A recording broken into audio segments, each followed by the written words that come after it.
السلام علیکم ورحمۃ اللہ وبرکاتہ۔ امید ہے مزاج بخیر ہوں گے۔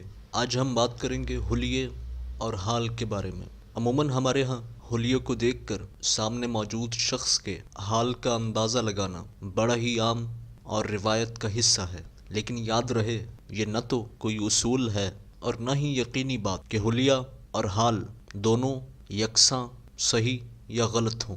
اس لیے حلیے اور حال کو ترازو کے ایک ہی پلڑے میں رکھنے سے پہلے ذرا سوچ اور دھیان کو ملحوظ خاطر رکھا کیجیے۔ حلیہ باشرہ ہونے کا ہرگز مطلب نہیں کہ ان صاحب کا شریعت سے متضاد قول و فعل بھی حق گردانا جائے۔ یہاں مولوی نامی برانڈ کا استعمال کر کے ہر بے مول شے کو انمول کر کے بیچنا رواج بن چکا ہے۔ اب مولوی کو بھی خود مولوی ثابت کرنے کے لیے بڑے پاپڑ بیلنا پڑتے ہیں، جس کی وجہ بے مول مولیوں کی بہتات ہے۔ لہذا شریعت کو چاروں خانے چت کیے ہوں کی سراغ بینی کی بجائے شریعت کو مقدم رکھنے کی روش اختیاری ہونی چاہیے، نہ کہ کسی حلیتاً مولوی کی باتوں میں آ کر شریعت کی تراش خراش کر کے ایمان کے جثے کو خارش زدہ کر لیا جائے۔ جس طرح کسی نام کے مفتی کا مشورہ اسلام کی شق نہیں بن سکتی، بیائی ہی کسی بزرگ کی بات شریعت کے ثمرات میں شامل نہیں ہو سکتی۔